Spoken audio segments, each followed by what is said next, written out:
Welcome to Transform Now, a podcast focused on intelligent automation and brought to you by SS&C Blue Prism. On this program, we talk about how organizations globally are rethinking the way they operate, utilizing process orchestration and AI-enabled digital workers to free up humans to do the work that matters most. We also share insights and tips on how you can embrace this new way of working and unleash your full potential. Let's get into the show. Hello, everyone. I'm Brad Hairston. Welcome to Transform Now. Today, Patrick Tyne is on the podcast. Patrick is VP of Products at SS&C Blue Prism. His responsibility includes the process orchestration, process automation, components of our platform. That includes the next-gen version of our software, and of course, the incorporation of GenAI. So he's got a lot of responsibility on his plate, a lot of change in his world, and I can't wait to dive into it with him. So Patrick, thanks for being here. Welcome. Why don't you tell us a little bit more about yourself, if you don't mind?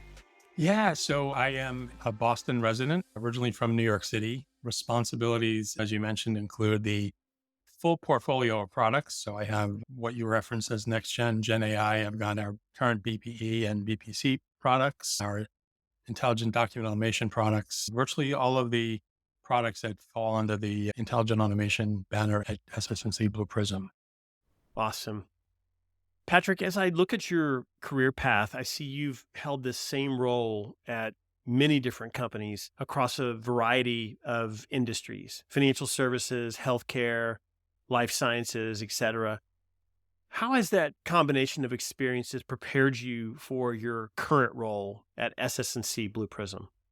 Yeah, interestingly enough, Brad, I started my career as a programmer, a software programmer on Wall Street. And Mhm. it was there that I was working on these very large scale international and domestic funds transfer systems at a couple of huge banks that I had been part of. And I think that for me started the interest in how better to automate things. And throughout my career, I kind of transitioned. I held product leadership positions and built an expertise within software as a service type applications, data analytics, Mhm. including predictive analytics, AI, data integration, and information security. So I think having that background and being able to apply those skills at both large established companies where I had worked in the past and also a number of growth stage, what we always refer to as disruptive or innovative focused companies, really helped prepare me well for this role. And it's been Mhm. just a little bit over a year that I've been here, and it's been exciting. A great team, and everyone that I've come across has been energized by the things that we're bringing to market. Yeah, definitely. It's a really exciting time to be here. I mean, a lot of big change in the industry and a lot of big change for SS&C Blue Prism. And part of that is the release of our next gen software, which was officially released last year. It went GA in first quarter here in 2024. Why don't you provide an overview of next gen? Tell us what it's all about. Sure. NextGen, as you mentioned, is now generally available. We released it into production in March of this year. So it's a few months out.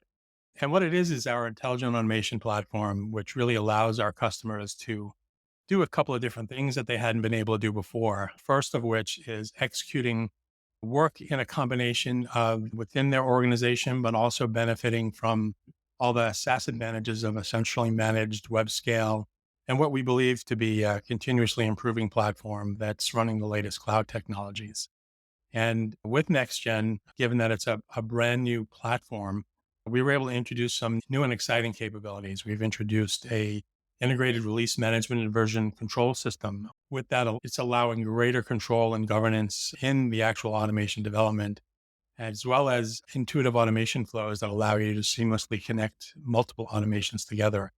And again, for us, this is really just the first step in the next generation journey. This is a multi-year endeavor, but we're also focused on protecting our customers' existing investments by making some of the next gen capabilities relevant to everyone in 2024. So some of our existing customers will be able to leverage next gen cloud services from their existing environments, for example, which we're calling powered by next gen.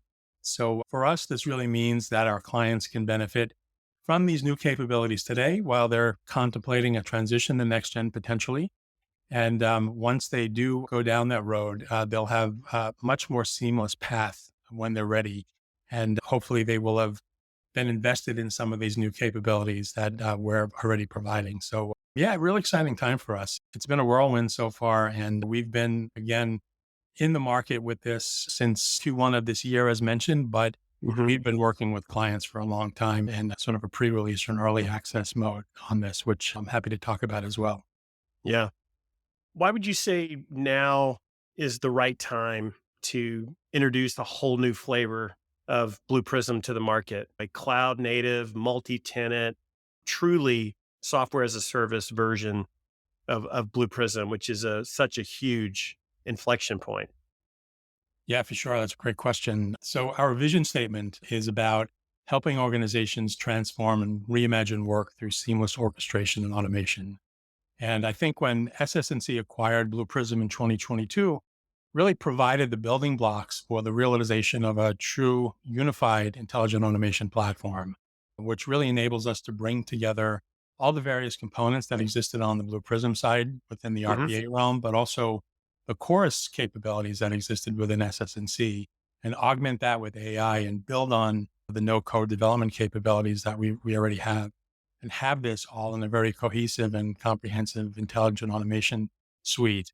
And the reason this is important is because now more than ever, we're finding that our customers are looking for the value drivers that enable them to do things like scale more rapidly and responsibly and deploy solutions in a way that meets their specific needs. So, Hmm. we really feel with NextGen, we can help every organization, no matter where they are in their journey, Hmm. irrespective of their size, their goals, or what they've already invested in, and really giving them the ability to provide measurable impact on key business metrics within their organization, such as revenue growth, experience, and productivity. So this is really the right time for it. And again, post acquisition, we've been working diligently to kind of get this together. And here we are. Mm. Perhaps you could expand a little bit more on the foundational components of NextGen that enable it to deliver this new flavor of intelligent automation. Yeah, absolutely. I think first and foremost with NextGen, this is a brand new platform. This is a much more modern tech stack. It is a componentized environment, and that enables us to kind of build things in a way that provides the right leverage within the portfolio for the capabilities that our clients need. And first, from a sort of a newer capability in the next gen environment, you can run digital workers in what we call a hybrid mode. And this means digital workers can be managed from a centralized cloud platform, but the actual digital workers and their interaction with your data can sit within the four walls of your firewall. And this really gives our clients the ability to scale as they need to without worrying about how to manage the complexity of the variety of setups that they might have. This is an easy to deploy and update digital worker scenario sitting within your own infrastructure, interacting directly with your systems and applications, just as you and I would, a human would. So we are ensuring that because of this new deployment model, things like security, compliance, and performance are maintained. And our customers overall have told us they want to maintain a single source of truth for their processes and objects, as well as map and track changes more effectively so that they can substantially perhaps shorten the time from ideation to initial automation design through to production while streamlining their collaboration capabilities. So therefore, part of this is a brand new process repository that really ensures that automation artifacts and assets are traceable and auditable at scale across the automation lifecycle. This with a single operating model view across the automation journey. So things like you've been around for a while, Brad, you'll be familiar with the Blue Prism control room and how it helps Hmm. organizations manage their digital workforce. We now provide that same level of control without adding additional infrastructure costs because the next gen control center being web based enables you to view session data, run and monitor automations, track digital worker health. It can connect to a digital workforce deployed within your organization, or additionally, provide the same level of control and insight that you do against our current generation software today, all while ensuring work happens where it needs to and the data remains within your managed infrastructure and controlled by you. So that's really the foundation of it all. And we're building on this over the next 2 years as NextGen continues to evolve. That's great. Patrick, I would imagine that the hybrid model that you described, where the digital workers are still on-prem behind the firewall.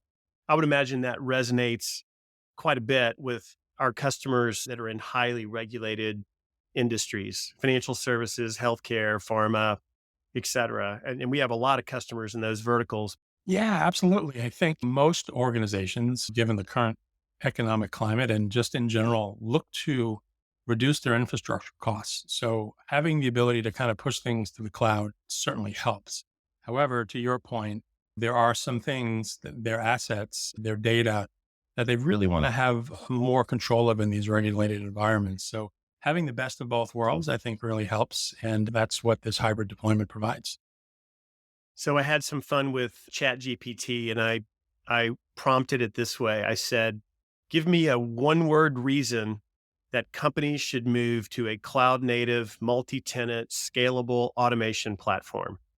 And it said flexibility. Yeah. You agree with that? Yeah, that's great. I mean, again, I couldn't say it better myself than my ChatGPT friend could.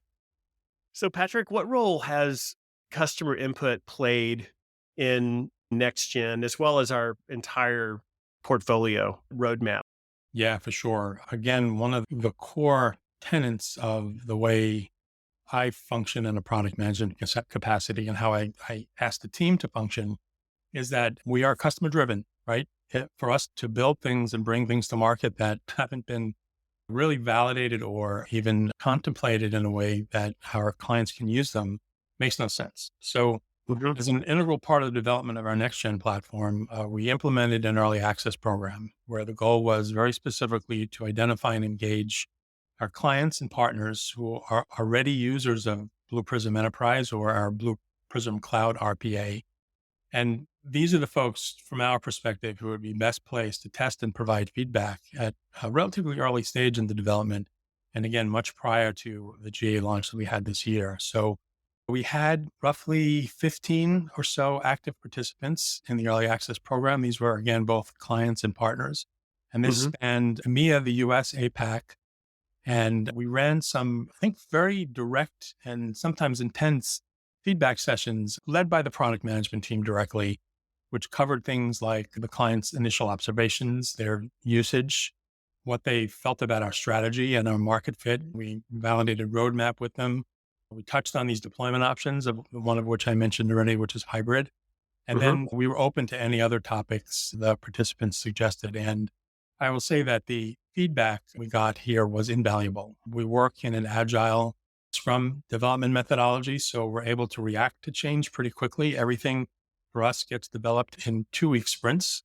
So Mhm. we were able to take that feedback, which we felt was really encouraging and comprehensive, and really kind of focus not on just what is working well, but also what we needed some more work on and what we needed to adjust. And we were able to introduce that back in to the development process and then bring it back to that same group and kind of show them that number one, we are listening to them. But number two, we took this valuable feedback that they provided and we put it into action within the product. Mm. Fantastic. So let's talk about generative AI. What role will it play in the Blue Prism portfolio going forward, including next gen? Yeah, for sure. I mean, everybody's talking about Gen AI in some form, right? I mean, you hear about it. My kids talk about it. Our strategy extends both across the ability to simplify the generation of automation code, but also to the option for using a natural language interface, while at the same time ensuring that whatever we do adheres to organizational governance and risk management policies for the use of generative AI within a business. The strategy that we have really falls into 3 categories. The first is what everybody talks about, right? It's LLMs. And for us, that's about business led development. LLMs are great for generating standard code when applied to commonly understood languages. And the focus area here helps enable process and citizen developers to create automations leveraging Gen AI.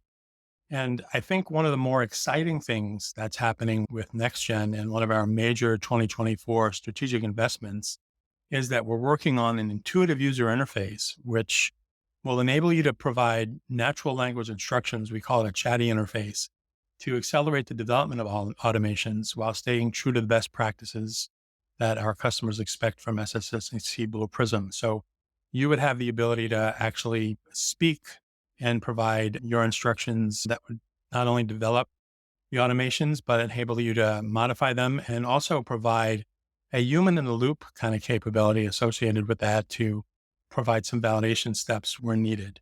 Very important for organizations, again, that are maybe a little bit more regulated, but also where you have multiple teams that are working on something and you want that check and balance in place. The second area, I think, is what we call AI in the loop. And this is really about empowering business units to automate their more complex use cases. And this brings into play things like advanced judgment into the automation, especially in areas like unstructured documents and that sort of content, responding to emails, chaining together LLMs and GenAI to support human-aided decisions or tasks. And then, I think the third element to this is really about helping organizations leverage their insight-based action from reports and dashboards that can get generated through GenAI. I mean, what a great way to use GenAI, right, is to generate a report and provide some insight into what's going on. So areas that I think would previously require intervention from tech users, an IT department, perhaps within an organization, can now be automated by business users who can really kind of dig in and explore data and generate the unified analytics from a cross section of data that's important to them. Things like you weren't able to do before at a business level, like generate SQL to extract data.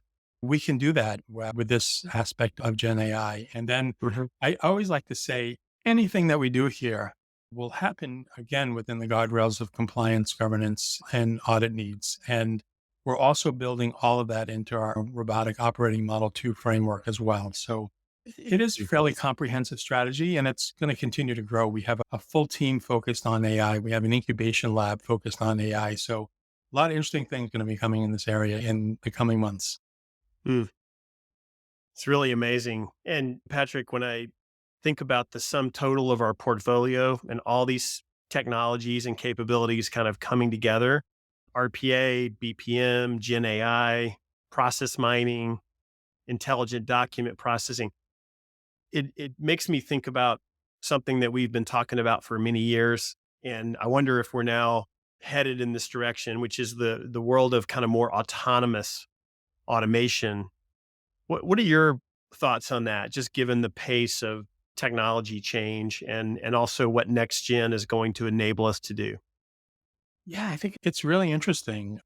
The possibility of autonomous automation is here today. I think there does exist, though, a pretty fine line between autonomy and automation. And again, both are here today, but one is still very much evolving. And we know that with RPA, we can automate repetitive human actions. And with BPM, automate performance improvements through the analysis and refinement of business processes. But true autonomy will really depend on the business case it can be applied to. And I think, again, we're still in a mode with this where many will still require the human in the loop guardrails, most especially in those financial and healthcare environments that you mentioned earlier, those environments where you've got really mission critical decision support type applications. I think it's coming, but we're not here yet. And I think it is something we will see evolve very rapidly. But yeah, it's something that, again, we're playing around with for sure in the lab. And it's something that definitely can be very much applied to business problems. Sure, absolutely. I know even last year we started to incorporate some kind of self-healing capabilities that we didn't have in the past, which I know our customers really love the ability to identify like when a user interface has changed, a website or a application, and resolve that so that it doesn't cause issues. I mean, even that is kind of a step in that direction. It'll be fascinating to see really where it can all go when these capabilities are fully integrated. Yeah, I mean, a number of our clients that do have a large amount of digital workers deployed, to your point, the time that they have to spend perhaps restarting those if something occurs, this is exactly where this comes into play, right? Yeah. The whole self-healing capability. So yeah, very much agreed. So, Patrick, where do you think the next level of innovation will come in the market? AI related or non AI related? Again, I think this whole realm of autonomous automation is definitely one area for sure. And there's a lot of different facets to that. I do believe further innovations will be found in the evolution of AI-based prediction of events. I mean, for sure. Hmm. Prediction bases its decisions on training data consisting of many observations, some of Hmm. those human behavior or actions at very specific states or values of certain environmental variables or features. And for highly complex prediction problems, again, we're seeing machine learning utilizing things like neural networks with their multiple layers of between input and output, which really kind of mirror the human brain. But Hmm. it's, I think here within that process of deep learning, I believe we will see a lot more of those integrated and applied to the complex business problems that we have today. But first, we have to continue to overcome the barrier to adoption of certain types of AI within organizations. That's got to Hmm. happen. And Yeah. so I do think a lot of this will happen in the AI space. There's just so much more you can do. I was a founder of a company that was focused on the application of AI to oncology, a company now called Concert AI. And we built a neural net that was focused on looking at how to best predict certain outcomes with various cancers. So Hmm. those capabilities exist. Some of the more advanced research organizations will be more open to taking advantage of them, but yeah, I believe we're going to see more adoption within the business organizations that we can help with our solutions. Yeah. It's nice to hear someone advocating for traditional AI. It hasn't gone away. It still plays a very important role. And I think it's exciting to see them come together. And I know we've done a lot of demos with GenAI that also involve traditional AI in the same automation, and they do complement each other really well. I like the two sides of the brain analogy, left brain, and now you have right brain AI. Yeah. Um, Yeah. so well, Patrick, before I let you go, it just occurred to me that you and I are probably going to be rivals here pretty soon because your Boston Celtics are going to the NBA Finals, and my Mavericks, if we can close out, we'll be there too. So you and I may not be very friendly for a week and a half or so, but I can't say too much because that'll jinx us and we won't get there. But Yeah. um, I hope you guys do. I think it'll be a good matchup. I would look forward to it. And we are all passionate about our sports here in Boston, as you all are oh there. yes, So I think it's fun. It's definitely fun when you've got two, I think, very well matched teams, hopefully coming together. So yeah, I think so. Well, thanks for being on, Patrick. It's been really interesting to hear your thoughts and observations on the market and how things are changing. And then to hear the strategy we have for the Blue Prism portfolio in total is really exciting. A lot of great things that are coming, some of which have already happened, but I know there's more to come later this year. And really glad you're at the helm. So thanks for being here with us. And I wish you the best. Brad, you as well. Thanks for giving us the opportunity. Thank you for listening to Transform Now, the podcast from SS&C Blue Prism. You can find all of our episodes on your favorite podcast channel, as well as YouTube. To stay on top of the hottest topics in the world of intelligent automation, subscribe now. The future of work is here.